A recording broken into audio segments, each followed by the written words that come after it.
Hey YouTube, it's time to do some cleaning on the bike and talk about some supply chain issues. Get my squeaky old bench out here.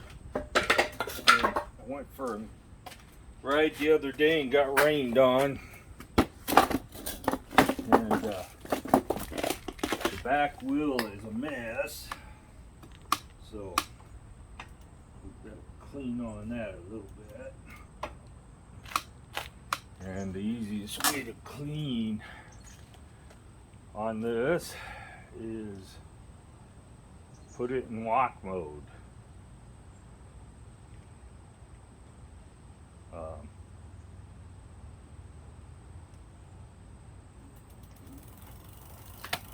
And if you ever, it doesn't take much to stop the wheel, but so if you have to, you need to deglaze your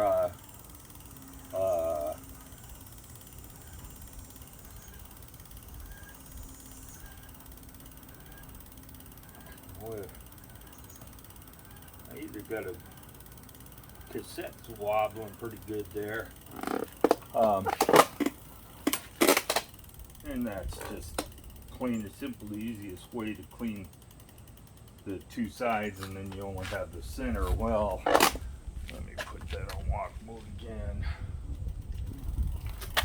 We'll just, I know some of you guys are probably freaking out thinking, Jesus, he's gonna get his fingers caught in that. Well, maybe.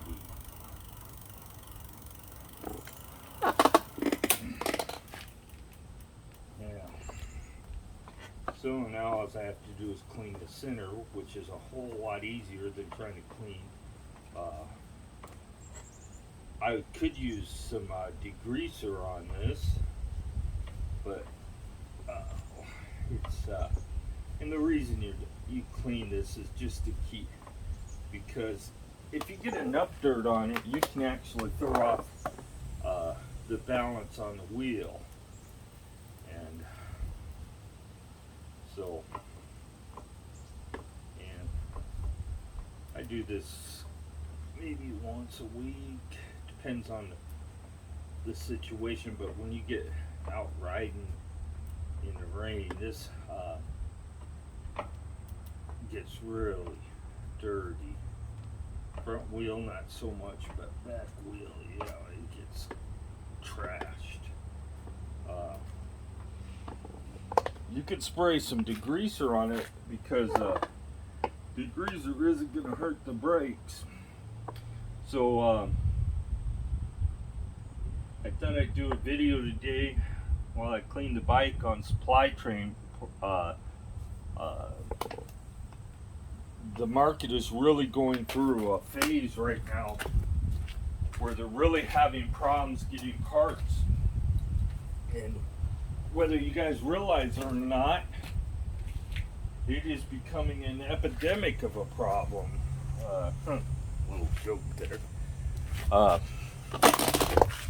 Literally, they're saying right now that some of these low-end manufacturers are being told that they won't get any more parts for until 2023. So how is that going to affect us? Well, the bottom line is it's going to increase the price of all e-bikes. So if you're thinking, you're on the fence about buying an e-bike, you need to jump off the fence and make a decision, because it could end up costing you a couple of $100s more for the same bike. We're already seeing some manufacturers have already raised their prices, or have sent out warnings that in September they're raising the prices. So, yeah, they are sending out warnings for that. Use that one. So,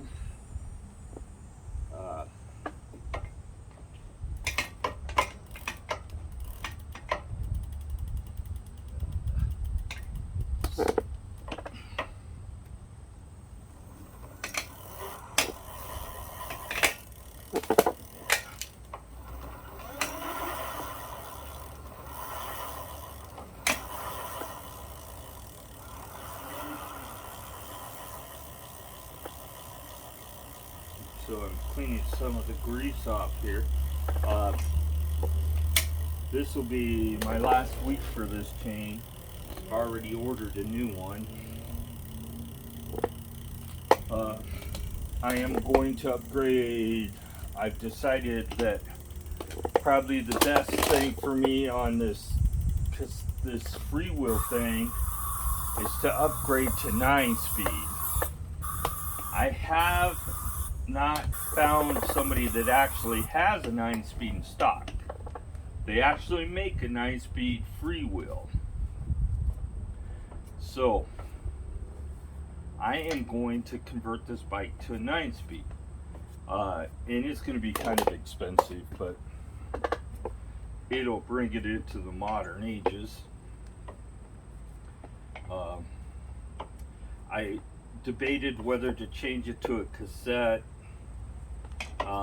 and I probably may in sometime in the future, but for right now I'm looking at I'm thinking I'm going to do the 9-speed freewheel for right now. So that's what it's starting to look like. And the reason I'm thinking that is, one, it gives you 3 or 4 usable gears at the bottom end of the, on the high end gear end, whereas right now I have, I consider only 1 usable gear, 3 actually, I should say. I don't know why I'm saying 1, and that would be 5th, 6th, and 7th. So I had the creaky noise come back too after I rode out in the rain, and that came from dirt migrating into the pivot. So if you guys are wondering, if you're having the same problem I am, then you may consider that. That you're going to, if you ride out in the rain, you're going to have to clean out your pivot after you ride. So right here at the bottom of the battery box is right where the problem is, where I'm getting dirt migrating into this pivot here. I don't know. I was thinking that I may eventually just put some foam tape in here, some real thin foam tape that compresses, so that I can maybe not have to re-grease it. But for right now, we're just going to leave it greased. Clean out all the I cleaned the grit out of the bottom of the pivot, and put some more grease on there, but I gotta still put, I'm gonna clean it again, and I'm gonna put some more grease on it again. So you see me, I'm just using cheap house wax on the bike to clean it. Furniture wax, and it does a good job. It puts a little wax on the finish, makes it look shiny again. I also have a new seat post adapter and coming in. It still makes me mad to know that they didn't build the bike right in the first place and put a seat posting adapter in instead of using the appropriate seat tube size. Maybe it's because of the size of these tubes, but I don't think you could chamfer that tube to fit just about anything.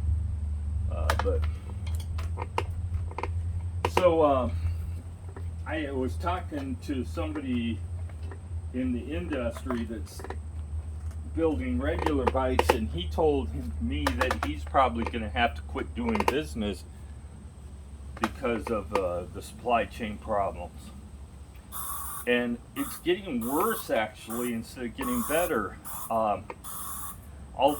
They're saying now that they're going to be able to. They're going to. I just got some. I'm gonna have to get some degreaser.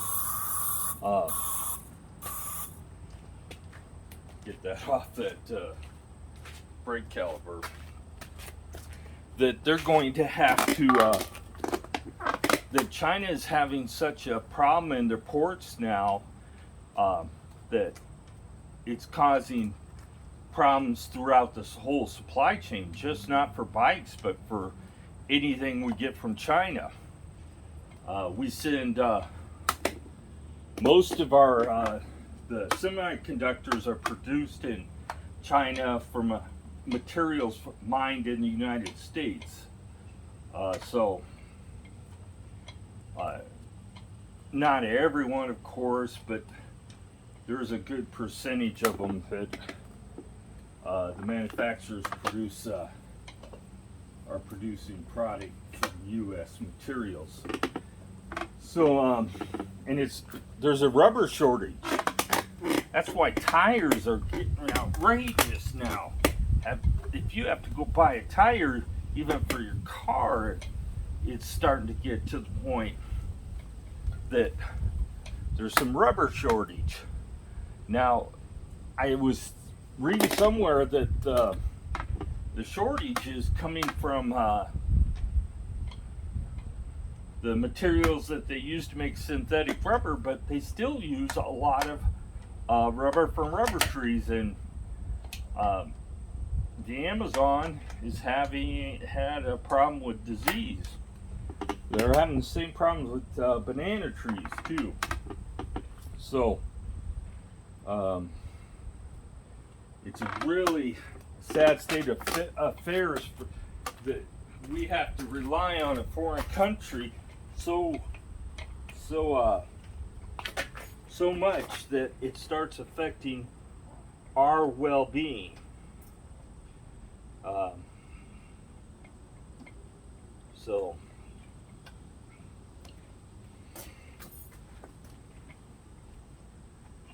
still haven't had to do any brake adjustments on my bike. So now looks pretty good. I still gotta clean up the pivot. So they're having problems getting tires. They're having problems getting bike parts. Shimano, who's the major manufacturer of bike parts, is running at 60% capacity because of personnel shortages.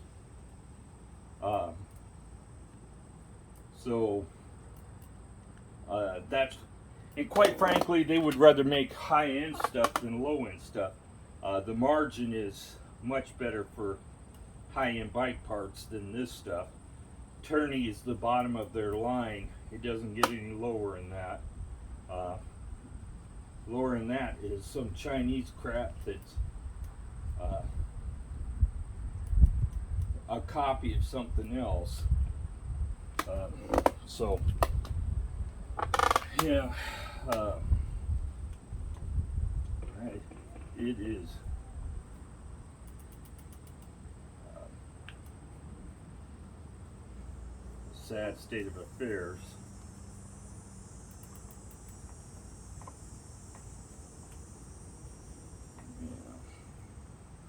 So I'm right at 2,200 miles now.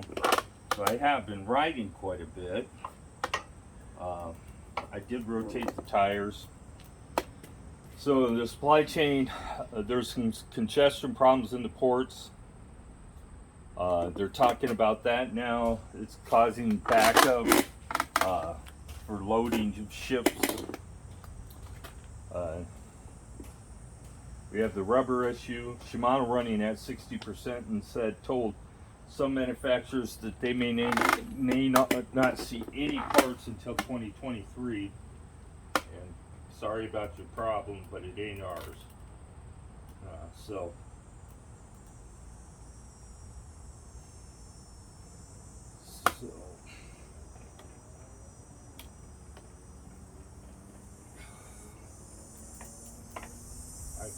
I get so much, because this derailleur is so low to the ground, I get so much crap on it. On the jockey wheels. Yeah, that's what they call them, is jockey wheels. Derailleur wheels, whatever you want to call them. That I have to clean it off once a week. So I decided to go with a SRAM chain, and it was a little expensive, $18 for a stupid chain that used to cost about $6. And so that's here's an example of what the bike manufacturers are facing. This derailleur used to be able to buy them for $6 a piece for the manufacturers. For us, they've always been between $12 and $18. So they manufacturer now has to pay $18 for that. That used to be the same level that they used to be able to buy Xera for. Xera being basically the next step up. So now the Xera one is costing them $25, for example. So now the bike manufacturers are forced to use cheaper stuff because they're trying to meet a price point. All of them come up and say, okay, let's hit a price point. In order to hit that price point, a lot of times they have to compromise on quality somewhere. So this guy who's developing the drivetrain, he wants to use Xera because he wants it to he has a set goal in mind of how long he wants the bike parts to last. Now, Turney, being the bottom of the line, is really designed for the occasional user. It's not designed for a guy like me who's going to ride his bike every day. And so it's not intended for the purpose of what I'm using it for. So I can expect it to wear out a lot faster than, say, an Xera one. And there ain't really much difference, a little bit of finish, the way it mounts. So there is a little bit of difference, but it's not going to be something that most people would notice, but there is a difference. Cleaning the front wheel now, you probably can't see it, probably only see my big head, but all I'm doing is wiping the front wheel off between the spokes. It was pretty dirty too. Bike maintenance is pretty important. Cleaning the dirt off the stuff keeps it from migrating places you don't want it to. So it pays to clean them. So now the bike manufacturers are going, what am I gonna do? I can't really afford to put the right stuff on it, so we'll just, if I have to put that piece on it, I'm gonna have to raise the price $25. So that's what a lot of them have done. They just raise the price, and in the end results is we pay more for it. So China's having problems with their manufacturing because unfortunately they don't manufacture most of this. The chains, the derailleurs, this pro wheel was made in China, so yeah, they do some of it, but not all of it. So they're relying on Japanese, which is made in Malaysia. Most of the Shimano parts, the high-end stuff, might be made elsewhere, but for the stuff that we're using on e-bikes, for the most cases, is made in Malaysia.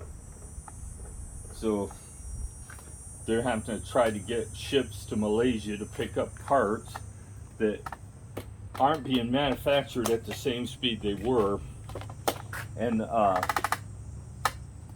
that is where it's leading to such a shortage in e-bikes. Is the low-end parts that they usually typically put on an e-bike aren't available, so they're substituting where they can, but in some cases they can't even substitute. So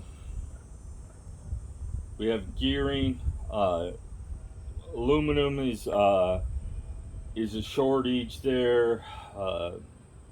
Frame manufacturers are having problems getting product to make bike frames. It's just all adding up to a lot of pain for some of these manufacturers who are trying to figure out how to get their bikes done in a timely manner, and they're finding they can't for the most part. So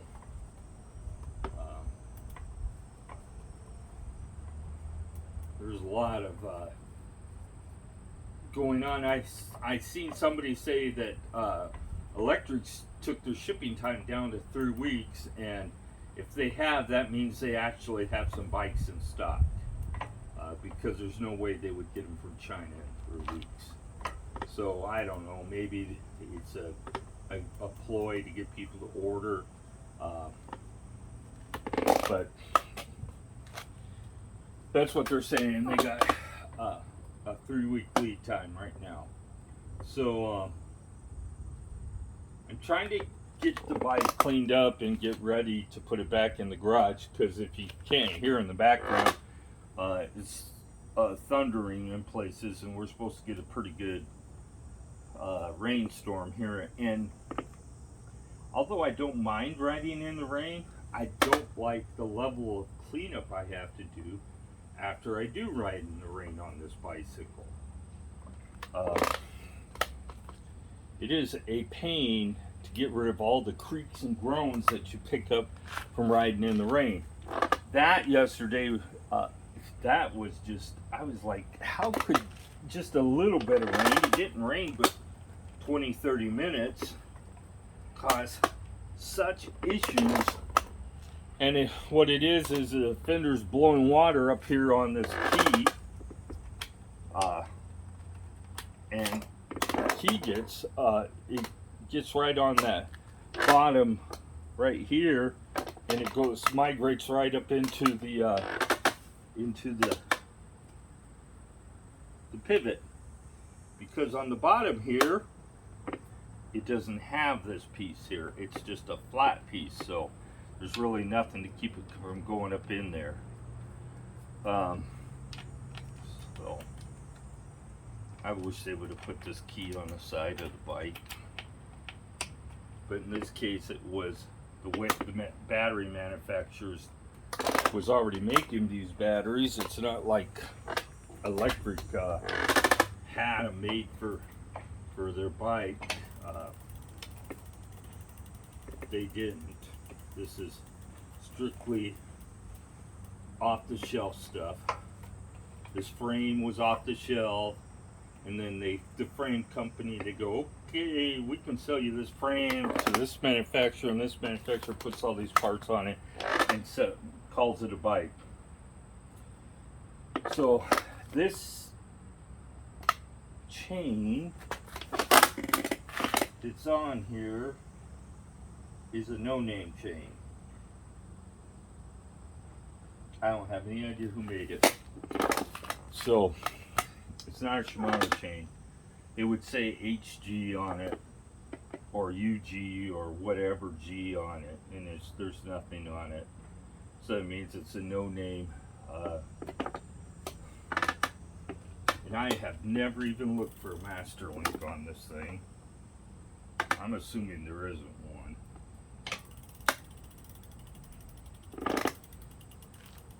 I don't see one. And I've never seen one on it. I've cleaned the chain a few times. So the SRAM one's going to come with the master link. And typically I avoid that, but I've had as many Shimano chains break at the Hyperglide pin as I've had any other chain, so it's just a personal choice. But I decided to go with SRAM chain this way. 6, 7, and 8 speed chains are all the same for these bikes. Don't be fooled to say, oh, I can only put in a 7 speed chain on here. You can put a 6, 7, or 8 speed. The width of the cogs are all the same, and the distance between them is about the same. It's not until you get to 9, 10, 11, and 12 speeds that there's a real difference in the chain size. I'm not sure that a 9-speed chain will work on this front cog set, but it's going to be something I'm going to go ahead and order just in case. I'm thinking that I'm going to just try to find a 130 millimeter bolt pattern for a set, and then just go from there. Find a chain ring to fit it. I'm going to go to the bike shops actually and start asking for takeoffs. Takeoffs are parts that they took in. Somebody wanted changed off a new bike into something that was more appropriate for their need. And a lot of bikes have old chain rings hanging on their down in their repair shops that never got used. So I'm going to go look for one of those. So the supply chain is really weak right now. They're really having problems with it. Not only bikes, everything. If you're on the fence about buying a bike, now is going to be the time to do it, because next month you're going to end up paying a couple $100 more. I imagine that even electric's going to raise their prices sometime this year.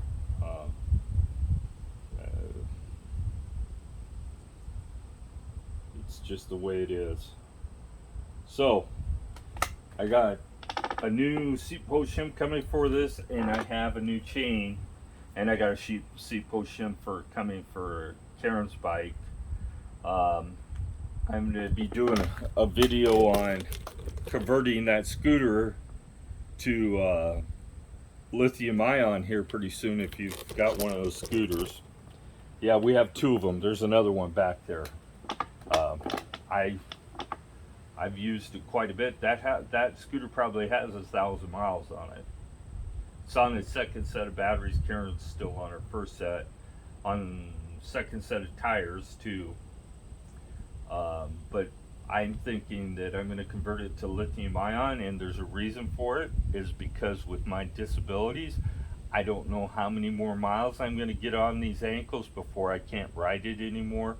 I'm hoping I can go a lot longer, but tomorrow is promised to no one, and that's just how it is. It sounds like it's getting ready to rain. It's getting a little cloudy and dark out here. So what the size that this seat post's 31.6. The standards is a 31.8, if you're wondering, and it's fits in there a little loose, so that's why I'm replacing this insert with a Cane Creek 31.6 by 34.9. This is 35 millimeter inside diameter, 34.9, whatever you want to call it. So I'm going to be putting that in, and so my seat will stop sliding down. It don't matter how tight I have it, it just slides. Not real bad, but it still slides. And then sometime this winter, you'll start seeing me doing videos on upgrading this to a 9-speed. If I can't find a 9-speed, I'm going for an 8-speed, but I think I'm going to go for a 9-speed. I'm going to go with a Shimano shifter up front here. Shimano, probably Diore, whatever 9-speed is. A little higher end than this. I'm probably going to, like I said, I'm going to get rid of this Pro wheel and put a different freewheel on it. And then by then I should have my other bike, and this will go on the camper, and that's where it'll stay. I'll be doing this to Karen's bike. Whatever I do to mine will be done to Karen's bike. She already runs out of gear. She rides around in 7th most of the time, whereas I ride around in 5th and 6th. 7th only when I'm on PSA 3 or above. Other than that, I'm always in 5th or 6th. Yeah. Wheels are holding up fine. Haven't had to do any adjustments on that. Well, I'm going to call it a video. I've rambled on. Keep in mind the prices are going up. Supply chain is bad right now. That's why you're not finding parts on Amazon. I recommend you look in Performance or Bike Nash Bar for parts instead of going to Amazon as your first choice. You can call Bike Nash Bar or Performance Bike, and they can walk you through what you need to buy. Those guys know what they're doing. They've been around for 30 years at least, more than that. I used to buy from Performance Bike back in the mid-80s. Yeah, mid-80s I was buying from Performance Bike, so they've been around a long time. So give those guys a call if you need something. If you're not sure what you need, you can always ask me on the and I'll get back with you. So have a great day. Hope you guys got some weather that you can ride in. Have a great day. Please subscribe and like the video, or don't like it, whichever. Have a great day.